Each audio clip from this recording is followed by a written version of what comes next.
Welcome back to Let's Dish with Linda Lou. Today I'm going to be talking about scrambled eggs. I'm going to cut myself some chives here so that we can put them into the eggs later. And we'll get started on the scrambled eggs now. Come on inside. So I'm talking about scrambled eggs today. Fried eggs, I'm not a fan. I just don't like the texture. Now, but scrambled eggs, I started eating at an early age. And I could tolerate them because I'd either mix grits in with them or mix them with potatoes. So I really didn't taste the eggs. As I got older, I really wanted to know why I didn't like scrambled eggs. So I go out and I order them. They were never right. They were either too done, not done enough, and I still was mixing stuff with them. So I thought to myself, you're going to learn how to make scrambled eggs yourself. So that's what we're doing today. I've been practicing and practicing and practicing. I think I got it down to an art. So I thought I would share it with you.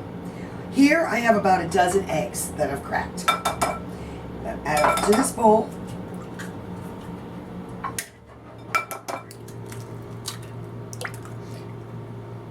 Beautiful. What I'm going to do first is I'm going to turn the stove on. I've got a ceramic non-stick pan here, saute pan, a large one, and I'm going to put it on medium and let it heat up. What I've come to learn about making scrambled eggs is because eggs are a protein, they need to be cooked low and slow. Now, if you like them soft and runny, you'll just cook them less than if you like them dry and more well done. But the concept and the technique is the same. So we're going to whisk the eggs together. And to add just a little richness, I'm going to add some half and half to this. Not a lot, about a quarter of a cup to a dozen eggs. That's about that. The other thing I learned is the more air you whisk into them, the fluffier your eggs will be. So we're just going to whisk while the pan is heating up. That looks good. Now to season the eggs. We're going to add salt and pepper to the eggs. Eggs love salt and pepper. I've got some fresh cracked black pepper. We're just going to add about a teaspoon. And some kosher salt. Maybe a little bit more. We are talking about a dozen eggs, so we need to season them really well.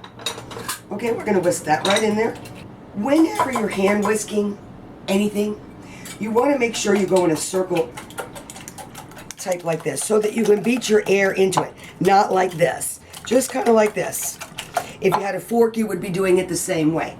But you want to incorporate as much air as possible. I read once that when the French make omelets, they'll beat their eggs for 10 minutes before making it into an omelet, okay? That's some work. Just so long as you see some foam, you'll know you beat air into it. All right, let's check out our pan. Starting to get nice and hot. Now, like I said, I've got it on medium. I want to get the whole temperature of the pan at medium heat. And as soon as I put my eggs into it, I'm going to turn it down to medium low. And I'm not going to leave their side until they're done. Add the eggs right in. You can hear that little sizzle. Okay. And right away, turning it down to medium low. And I'm just going to start slowly whisking the eggs with my spatula. And you can see how it's starting to come together. And this is what you're going to do until the eggs are completely cooked to how you like them. We're going to go to a soft, fluffy, but not too runny. And you just have to have a little patience. In fact, whenever you're making scrambled eggs, you can absolutely bring your kids in on this because kids love to whisk things together. So let your kids come in and help you. Of course, you don't want them too close to the stove unless you're at a certain age. Let your kids come in and help. And when the eggs are done, they can add whatever flavorings they want to it. And we'll get to that.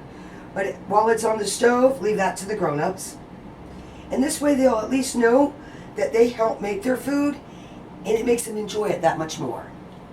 Even though the eggs are coming together quicker, it's not because we've upped the temperature, it's because the temperature of the eggs have come up. They're all hot. They're not cold eggs that have hit the pan. So even though we're doing it at a lower temperature and cooking them slower, as the process goes, they cook quicker, all on their own. And as you can see, that's happening right now. And I don't want them to stick to the bottom. You don't want them to get brown because that defeats the purpose of scrambled eggs. I went to a restaurant at Animal Kingdom at Disney World, and it was an African-themed food. And I was served scrambled eggs with goat cheese and chives.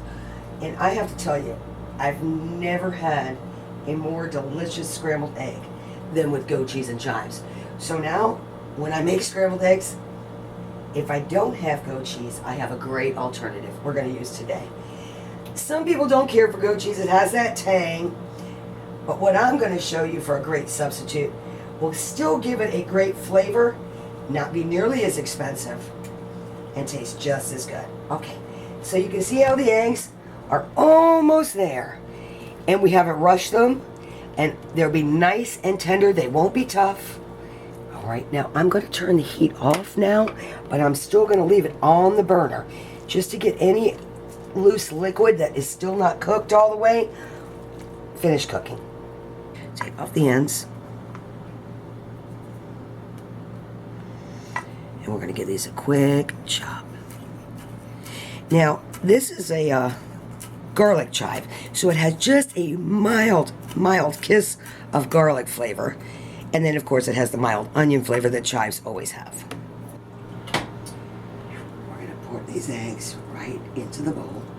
Hopefully not to make a big old mess. Just going to toss those together. All right. Get this cream cheese. Now, I know you've seen the commercials where they add cream cheese to tomato sauce. It gives it that tang. Cream cheese is a great substitute if you don't have goat cheese. It's fantastic. It doesn't take much. It'll just give it that little bit of pop along with the garlic chives. So I'm just going to gently fold those in there.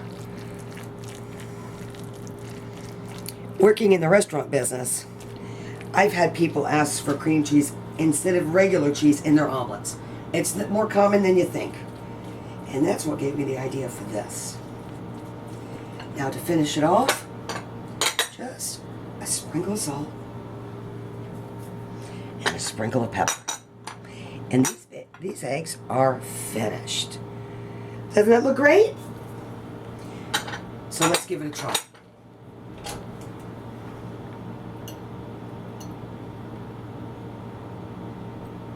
Fantastic. They're completely cooked through. They're tender. They're soft. I can taste the tang of the cream cheese, the little mild onion and garlic flavor from the chives. These are a perfect scrambled egg, and I have to say it didn't take longer than 10 minutes. So if you want to do scrambled eggs, just take your time. Don't rush it, and they'll come together just like this every time.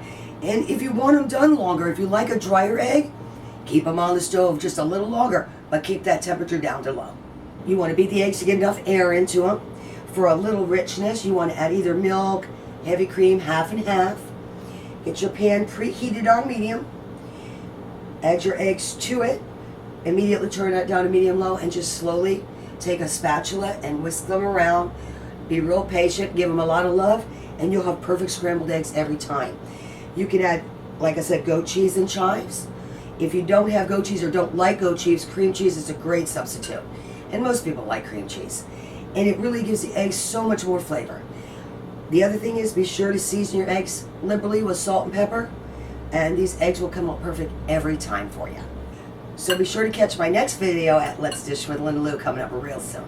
One thing you have to be careful of is not to get, you're going to cut this out. Okay? It's cute that there's a shell. Yeah, it happens. For this recipe for perfect scrambled eggs, visit lindalouhamel.com.